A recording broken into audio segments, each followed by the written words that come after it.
Ah, nah iki apa Mas, lagune? aku panas banget. Oh, sebentar ya. Kamu kok nggak peka banget sama aku, kenapa? Dikipasi sik. Kok dikipasi wong iki keringetan kayak Iya, gini iya, kok kok iya. dikipasi Ah. piye? Iya, iya, Nduk, kene, Nduk. Aduh, aku capek banget. Ayo dilapi nggo tisu. Saiki sementara nggo Kene, tisu kene, garing. kene. sik. Gimana, Mas? Oh, Oh. aku ning kene kok. Oh, ya kene. Iya. Pelan-pelan. Terima kasih. Alah, alah, Jan. Terima kasih. Nggih. Purun mboten, Mbah? Ora. Oke, pun. Mboten.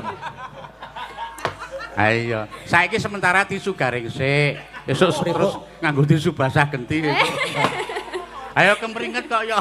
Nggih. Matur nuwun Mbak Lintang. Nggih, Karo Mas sami-sami. Gading. Nggih. Sementara Terima lenggah kasih, meneh Mas mengko Gading. jumen meneh mergo iki saka panitia ngersake supaya Pak Lurah munggah nang apik. Ya, mula iki anakku Gading iki pancen aku didhawuhi nggon wigati tegese nggon jejer tekan limbukan pancen aku sing didhawuhi. Terus anakku Gading mengko bagian sabetan bar limbukan tekan ngarepe goro-goro. Terus ana susulan meneh gandeng iki putuku utawa iki Mbak Lintang Kairo ki sesuk bengi kuwi tanggal 21 ki dilalah pas bintang tamu ning daerah Pucung Wukir Sari. Heeh. Rene Mbak Lintang Kairo karo warga laras ya caket karo Mas Gading ya caket mula dirembuki sisan sing biasane kuwi hargane semene khusus dienggo Trimanunggal Mbak Lintang Kairo ya separuh harga. Iya, iki ya mergo saka gedene srawunge Mas Zahroni ya. Mula ya awak dhewe sing penting nang kene nderek memuji anane diadani merti dusun Trimanunggal iki njaten manukan lan kunden iki sing disuwun ya nok ya.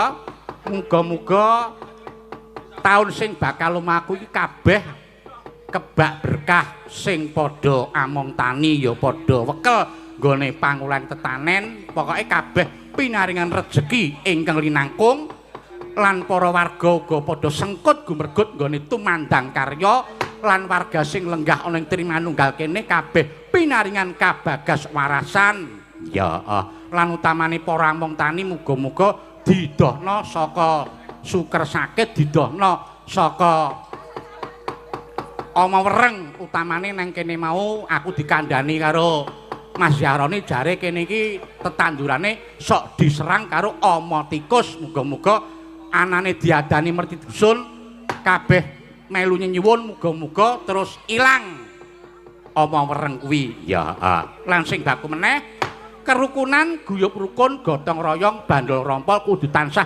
dijaga muga-muga bisa andhayanana kaberkahan kaendahan kabagyan lan kanugrahan tumraping warga Trimanunggal jaten manukan kunden desane Sayareja sukses selalu ya wis iki wis diaturake kabeh nek wis diaturake kabeh merga iki sing baku awak dhewe ngaturake lagon-lagon wong request wah akeh tenan iki request ya aku arep munggah wis diwilengi nganggo pirang-pirang layang mongko wis ana layang papat iki kendel kabeh iki iya diwacake mboko sithik mengko ndakne gelo sing ngersake ya sing layang kesiji bapak-bapak RT Trimanunggal nyuwun gerajakan Banyuwangi Mbak Lintang Kairo kalian Mbak Anting ya terus ana meneh bapak-bapak among tamu nyuwun pepiling Mbak Lintang Kairo iki ya layang loro iki menganggo suwekan tilas apa ya kendel ana meneh layang meneh kendel meneh tulisane cilik-cilik nyuwun fragmen ketoprak Roro Jonggrang wah peran Bandung Bondowoso Kikiswan peran Putri Anting Lambangsih terus ingkang dados ibu utawa emban Ibu Prastiwi saking dukuh Jaten Bapak Franky Yoga Anggara iki dukuhe kok ya kendel banget iki ya wan elok tenan pokoke mbok menawa wis nyawer ning langsung karo Kikiswan dadi ora liwat aku nek liwat aku mesti tak korupsi wah iki saka pemuda iki ya dawa banget iki pemuda Ikareja nyuwun siji Liwung Bu Prastiwi loro ande tak terpisah loro sinarengan meneh ana meneh ayang-ayang terus tombo kangen memanikmu saking parkiran meneh saking parkiran tak berdaya terus katresnan sejati, asmara nula, salahmu sendiri, rindunya hatiku, rewangan. Oh, ana meneh, rewang lestari, gubuk asmara, lali janjine, caping gunung, kerinduan, segara madu. Dadi wayangan bengi pokoke nembang terus. Iya, nek kira-kira ora iso dipinangkani ya kon nyetel kaset wae ya akeh banget iki. Iya. Mula iki dienggo lagu pambuka iki gandeng panjenengane luwih utamane iki panitia ngersake nyuwun lagon pepeling Mbak Lintang Kairo gandeng ya iki dibantu karo Mbak Lintang Kairo supaya jumeneng mongko iki ana request khusus Mbak Lintang Kairo karo Mas Gading mengko ana request panjenengane Mas Gading karo Mbak Lintang Kairo arep duet ya kuwi sampai inte. Ya sampai inte kuwi lagu romantis mula nembang mengko sing romantis iki mengko Gading karo Kairo kuwi sampai inte ya mengko nggon fragmen kuwi mengko sampai gila. Ayo Mbak Lintang Kairo supaya jumeneng diarep-arep karo sing para lenggah disepote nganggo cauk ditak Mas monggo Lintang Kairo.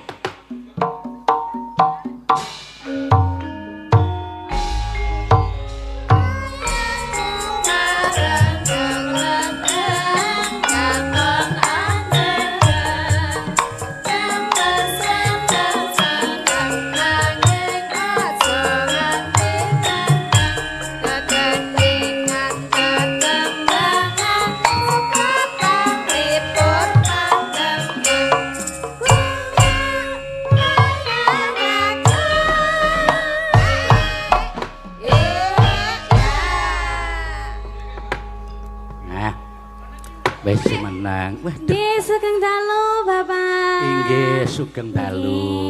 Kok panjenengan kok salim rumiyin. Oh, ketoke mau wis salim ya salim. Oh, nggih salim malih, Bapak. Aduh, Jan. Wah, ya nek isih enom ki tangale alus. Mila to, Bapak. Nggih. Nggih. Nembe sepisan menika nggih. Nembe sepindah menika kepanggih panjenengan. Biyen ketemu nalika semana panjenengan isih cilik banget. Oh, nggih. Pak Seno nak ora kleru biyen almarhum Bapak. Nggih, ten Blitar napa ten Pundi nggih? Datang Blitar nate. Terus datang Gresik Surabaya. Panjenengan kok nek ngundang kula kok Bapak? Lah pripun? Lah kuwi tak critani. Kedahe pripun? Almarhum Pak Seno kae arepa umure tuwa kono kacek setahun ning secara alur kae pernahe ponakanku dadi nek nyebut aku muni Pak Lek. Mas Gading nak nyebut aku muni Mbah Geter. Mula panjenengan nek nyebut karo aku Simbah. Eyang. Oh, Eyang. Nggih. Nggih, Eyang. Grandfather. Grandfather together. Grandfather. Nggih, Bapak. Alhamdulillah sak menika sowan dateng desa pundi desa Jaten nggih. Trimanunggal. Tri kuwi telu, manunggal ki siji, telu-telune ngatunggal. Oh. Telung desa dadi tiga desa jadi satu. Siji. Nggih. Jaten. Kedua Manukan, sing kaping telu Kunden. Niku kok rada-rada ngoten to namine, Pak? Kok rada piye? Jaten. Maksudku Manukan ki penduduke lanang kabeh ngono. Lah nggih lek kedahe ngoten. Ya ora ming jeneng ya. Nggih, Manukan kalih setunggale wau desa Kunden. Wah nggih alhamdulillah dados tunggal tumplek-blek dateng mriki nggih Bapak. Oh nggih, mriki menika nganu kok Mbak Kairo patut diatungi jempol. Wah nggih, istimewa luar biasa sekali. Wong nyatane kula lan panjenengan lan rencang-rencang sadurunge awak dhewe sowan nang kene. Wah, sing ngamong tamu ya wis padha samapta, tur ya busana Jawa kabeh. Terus sing padha jagong ya padha rawuh, tur ya tertib kabeh lho. Nggih, luar biasa sekali. Ini mbak-mbak peladennya juga pakai kebaya nggih Bapak. Mas-masnya juga. Mas Sinoman. Nggih ugi ngaturaken kagem Bapak Kepala Dusun Pak Duko. Oh, Bapak Duko nggih sugeng dalu Bapak. Nggih. Pak Duko ki sing daleme mau dienggo transit mau ki daleme Pak Duko. Oh, wow nggih. Pak Franky juga Anggara. Nggih, masih muda orangnya. Nggih, semoga buat Tri Manunggal. Nggih, Manunggal Desa menika nggih Bapak. Nggih. Metri Dusun. Memetri Dusun utawa Merti Desa. Merti Desa. Dusun. Nggih, semoga sak bibare Merti Dusun sedaya warga masyarakatnya sehat selalu, panjang umur, barokah lancar rezekinipun, ora lokak ning malah kebak nggih Bapak. Amin. Tinebehna saking Sengkala lan Rubeda. Jan, saiki wis pinter banget e mbiyen mongko. Pripun? Jane saiki panjenengan kelas pira? Kelas tunggal SMA. SMA. Nggih. Wonten SMA 1 Puncu. Pucung niku daerah mana? Daerah Kediri. Oh, daerah Kediri Jawa Timur nggih? Nggih. Oh, kelas besok kuliah. Kuliah. Badhe wonten pundi? Rencana. Datang Jogja mriki pareng Oh, Jogja Bapak. mriki. Wah, jan Nggih. nyenengke berarti sesuk insyaallah iso ketemu mawon. meneh. Nggih, Amin. Heeh.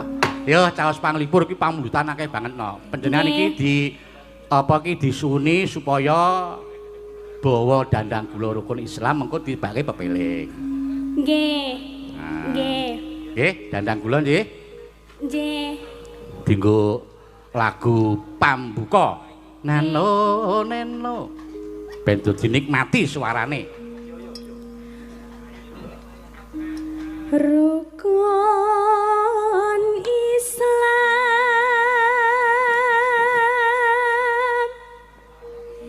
ing lima pan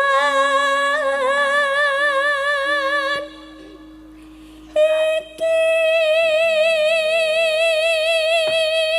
Wah, sasake Mbak Lintang Karo ki pancen yo laris tenan wong suarane nganti Nggih ngapunten rada Bapak.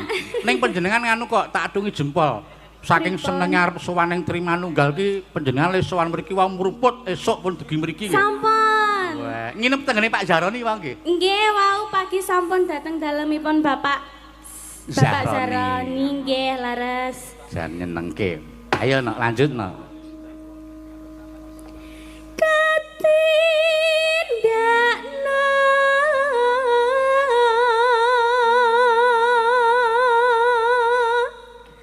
mring prasarama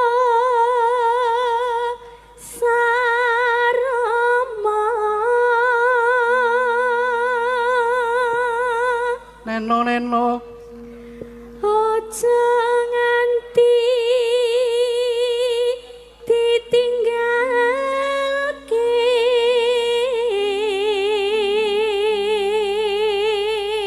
Neno. Rukun Islam pon niki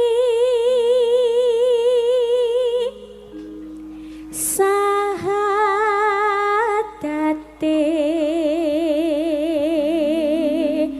kang angka siji.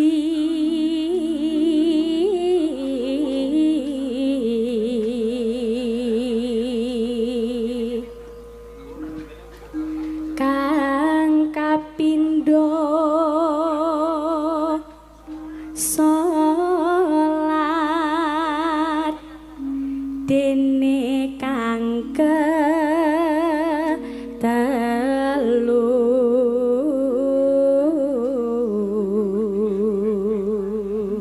Yo, iki kejaba layang-layang yo sing liwat WA yo akeh nok. Nggih. Dipinangkani mboko siji. Nggih lewat HP wonten, lewat Nggih. surat wonten. Dan ya pokoke kudu diratani mengko. Nggih.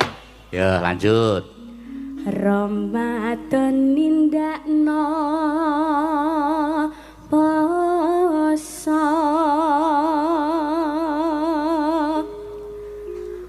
papat zakat ping 5 ngibadah haji. Nonano. Rukun Islam sampurna.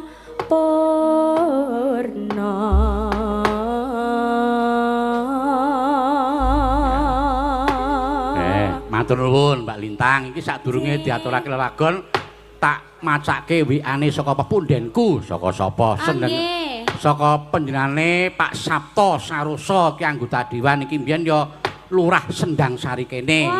Ya. Iki WA nderek wungon mirsani wayang mugi tansah kalis ing rubeda ngantos tancep kayon benjang. Amin. Nderek tumut mangawi bagya kagem warga Jaten Kunden Manukan mugi tansah pinaringan kabegjan lan kawilujengan ngapunten mboten saged nderek langsung mirsani nembe ngayahi jejiban negari. Nyuwun sinom nyamat kagem sedaya ingkang rawuh Pak Penewu, Mas Lurah lan sedaya kemawon saking Pak Sabto Saroso. Nggih, mangke dipun pinangkani monggo setunggal. Nggih. Monggo Mbak Lintang Kairo dilagokke pepiling monggo Mas. Ya, wis diaturake dienggo buka rasa karo dienggo lagu pembuka. Nggih, Bapak. Lah niki panjenengan mumpung isih nang kene, aku wingi di WA karo admin Wargolaras Mas Gun. Nek panjenengan jare arep ngersake duet karo Mas Gading. Oh nggih. Lagune Sampai Inte. Sampai Inte. Monggo lagu niki Mas Gading hafal napa mboten? Ah wingi wis WA karo aku mongso. Wingi wis WA karo aku rak dipasrahe karo Mas Gun. Pak niki Lintang Kairo karo Mas Gading arep duet Sampai Inte kira-kira saged nulis notasine mboten beres mak tak tuliske notasine. Nggih. Ning gandeng lagu Sampai Inte kuwi lagu sing romantis. Nggih. Mas Gading karo panjenengan ya aja tido-tido mengko le nembang ya karo sing romantis. Ah, nggih siap. Sing ekspresi. Upamane pripun? Upamane kaya Mas Gading, "Duh Inte." Terus sampean apa kok sampai ngene karo gandeng tangan. Pak niku, Pak. Oh, balik ya? Nggih. Aku pancen seneng tak balik kok. Sampai dadi jalare pripun niku? Ayo Mas Gading, disebut yang disesak. Neng nong neng. Ayo Mas Gading, nyerak rene dijemput, Mbak. Ayo Mas Gading. Ayo dijemput. Kesini Mas Gading. Dijemput, digandeng. Ayo Mas Gading ya. Ayo Mas.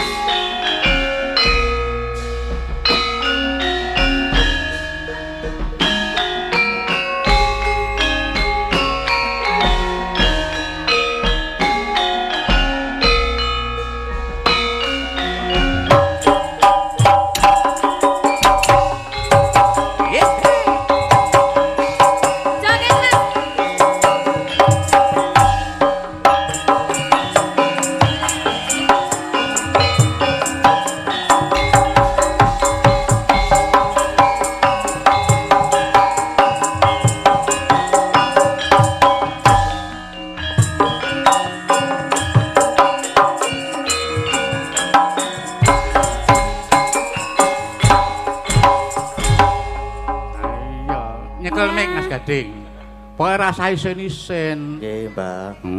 Sapa ngerti pengedikane almarhum Bapak mbiyen numusi. Mbiyen nalika samono panjenengan ya isih cilik, mbiyen ya melu.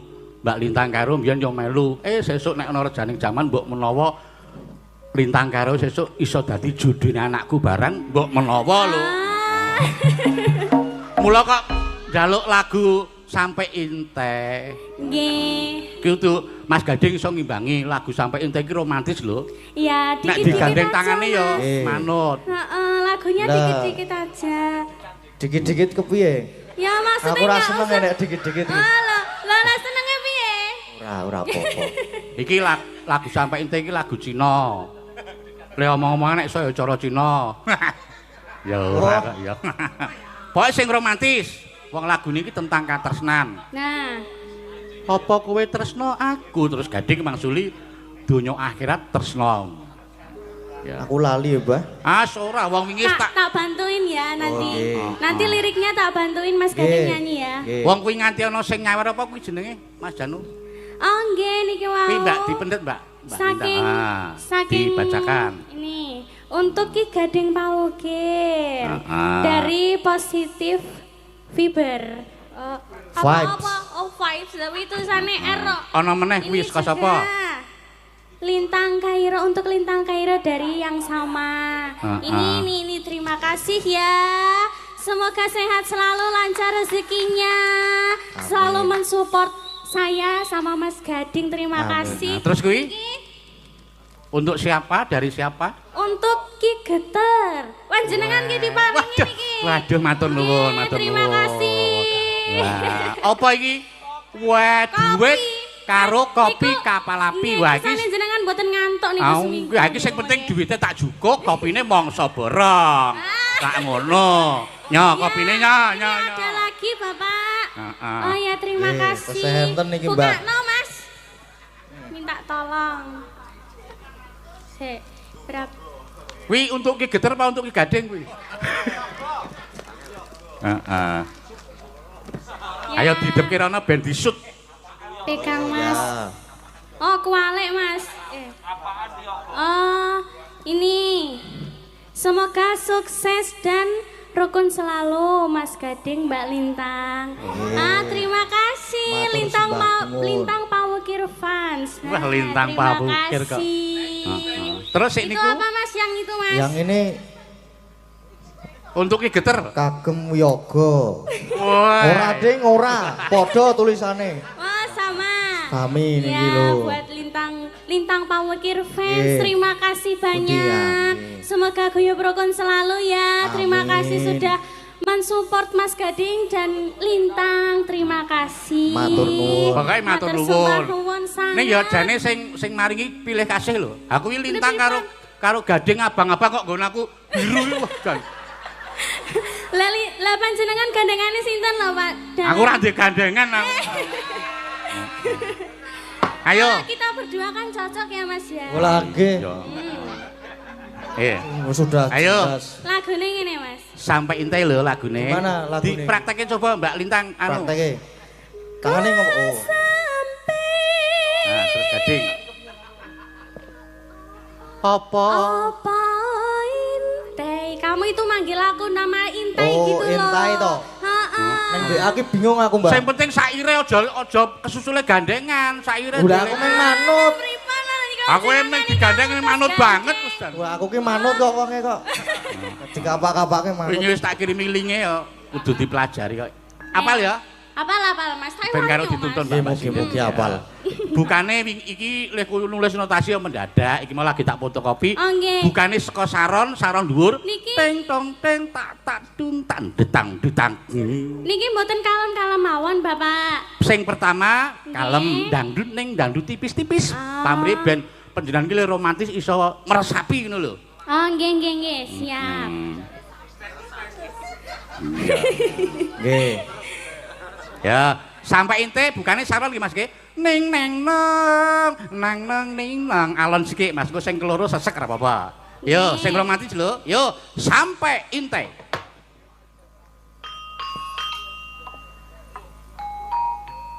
Sik Mas, ini lho. Kadang iki Oh, aku kan. Mas jenengan mboten dikirimi to, Mas, kalih Ki Geter niki wau. Wis tak kirimi iku sik, tak terangni sik. Karang yo maklum le gawe agi mau. Wah, nggih. Ini garape ngene ya. Ning nong ning gedang langsung nyaut tak ning tak terang tak dang Mas, endang. Malah mencap-mencap. Foto ki piye to, Mas? Aku ya pengen romantis kok ya nang omah ra tau romantis kok. Oh, baca notasi to. Walah. Ayo buka saran Mas, yo.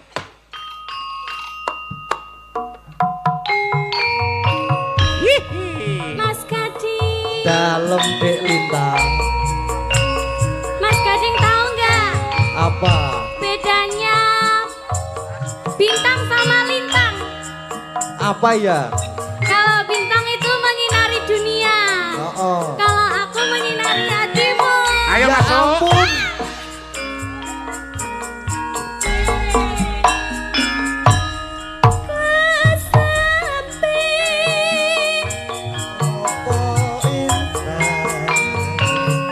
Apa kau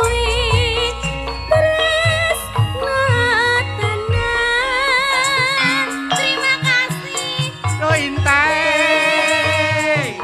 Jika sampai tresna kundo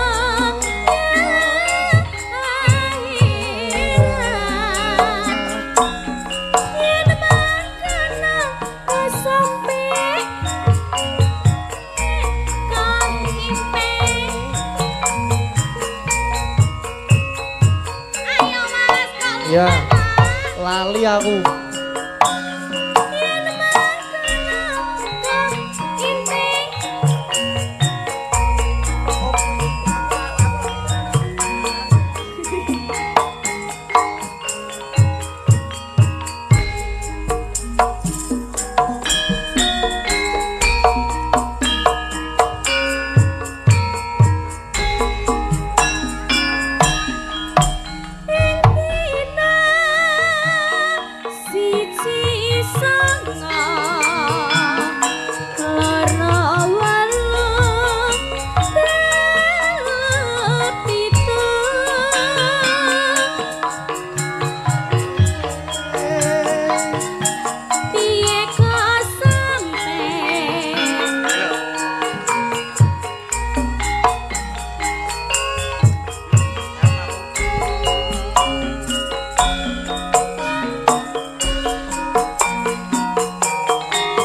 Yo masuk.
Aja kuwatir.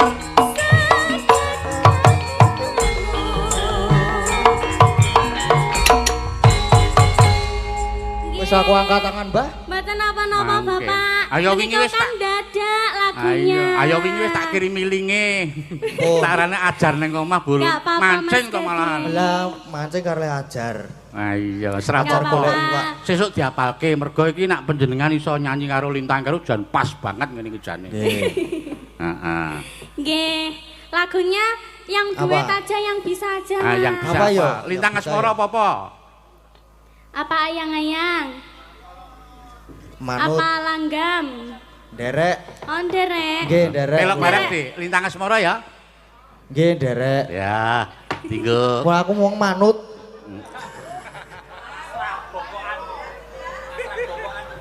Yo. Angkat tangan aku, Mbah. Pun nggih, Mbah. Apa to, Mas? Pamit riyen. Lho. Apa? Kowe engko sing mayang bareng sih. Joding. Lah ya ki pripun to? Lah. Yo, Lintang Asmara ya. Nggih. Yo, monggo aja.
Yo senam yo senam.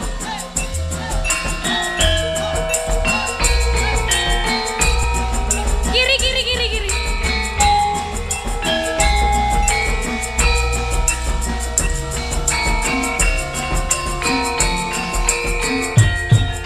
Ayo.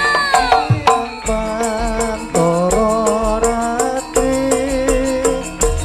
ongeleng manis ing ati setiaku bisa duweni marang sang Hyang Laksmi. Rasa kangen anglimputi lidah bulan dadi saksi ubayani datang balenjani janji sebaya bukti sebaya bati.